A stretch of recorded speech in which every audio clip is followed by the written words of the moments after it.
Баршаңызға қайырлы күн достар. Бүгін өте дәмді ерекше болып шығатын самсаны рецептімен бөлісетін боламын. Видеомды соңына шейін қараңыздар.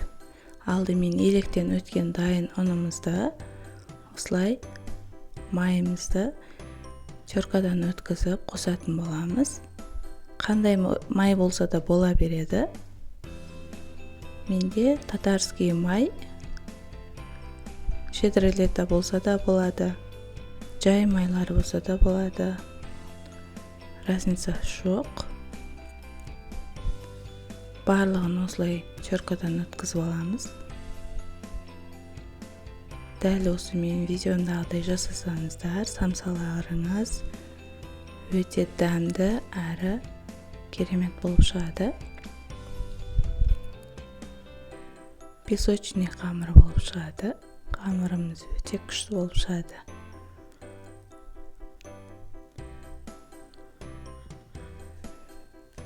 Осылай барлығын қозғап, араластырып, осылай барлығын араластырып алатын боламыз. Майымыз бен қамырымыз екеуі бірікті. Енді ішіне салатын салмасын дайындап аламыз. 3 жұмыртқамызды жарып, 3 жұмыртқамызды жарып, тұз саламыз. Және 1 қасық қаймақ саламыз. 20% қаймақ және жарты пиалай су құямыз. Жақсылап араластырып алатын боламыз. Қаймағымыз бен жұмыртқамыз араласу қажет. Мінекей осындай болып шығады. Енді дайындап қойған ұнымызға осы қоспамызды қосып қамыр илейтін боламыз. Алдымен қасықпен қоюланғанша қозғап аламыз. Сосын қолмен илейтін боламыз. Мінекей бізде қамырымыз дайын. Толық рецептісін описанияға жазып кететін боламыз. Мінекей майдан кішкене алып, бізде май, сұйық май дейді ғой. Екеуін жақсылап араластырып, отқа ертіп алатын боламыз.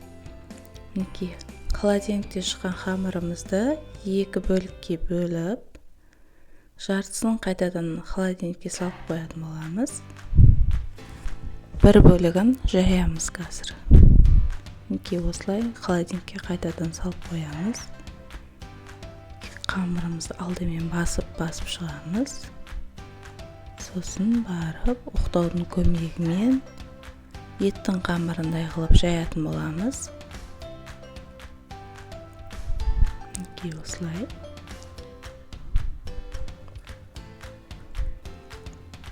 Енді оқтаудың көмегімен ішіне ұн сеуіп жіберсеңіздер де болады.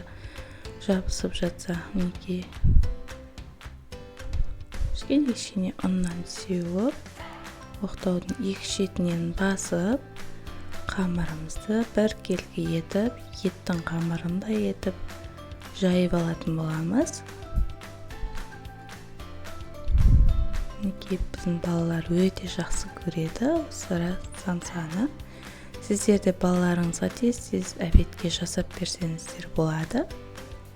Барлығы менің самсамды ұнатады. Қалай жасайсың, тестасын берші деп сұрайды.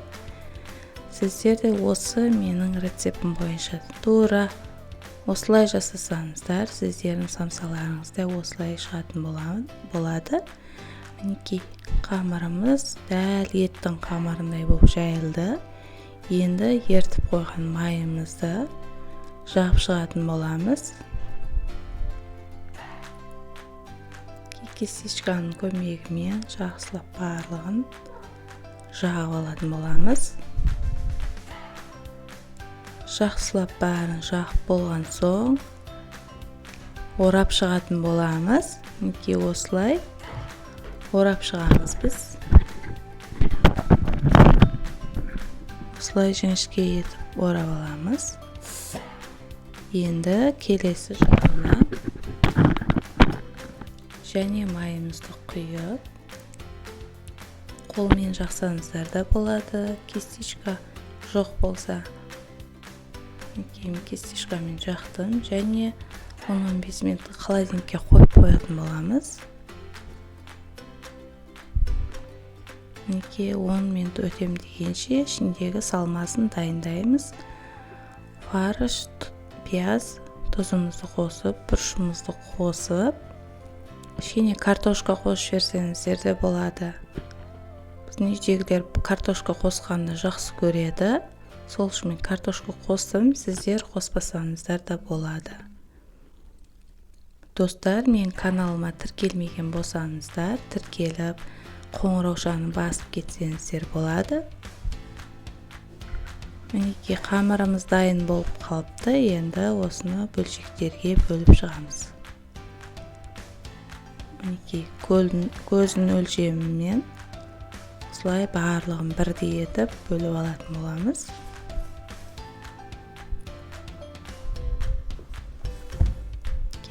Барлығы бірдей болып шықты.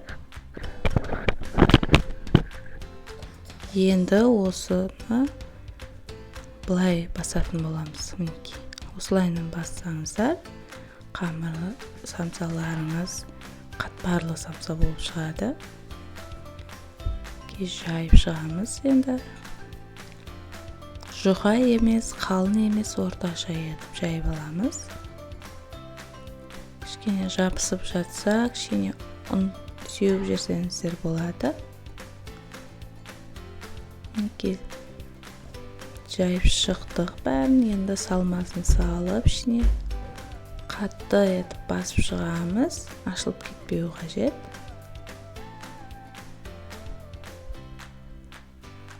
Осылай басып жасай беретін боламыз. Келесі қамырымызды дәл солай жасайтын боламыз. Май қосылған кейін жөн жабыспай жатыр. Ұрпағын көптеу қылмаңыздар. Ұрпағы көптеу болса жабыспай қалады. Ұрпағын аздау қылып осылай түйетін боламыз. Осылай түйеміз. Және екіншісін үшбұрыштай түйетін боламыз.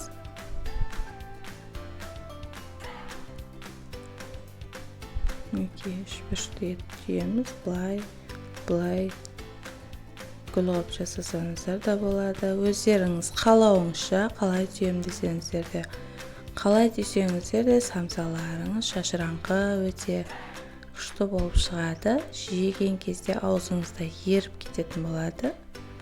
Дәл менің видеомдағыдай жасап көрсеңіздер, бәрі жақсы комментарий айтатын болады. Барлығын түйіп болдық. Енді бетіне жұмыртқамыздың сарысын жағып, мак болса мак сепсеңіздер болады, күнжіт сепсеңіздер болады. Мен қазір мак бар екен, үйде макты сеуіп шықтым. Осылай ар жеріне сеуіп шықсаңыздар, сәнді болып, әдемі болып шығады. Өте оңай, жасап көріңіздер. Каналыма тіркелмеген болсаңыздар, тіркеліп қоңыраушаны басып кетіңіздер. Ас болсын.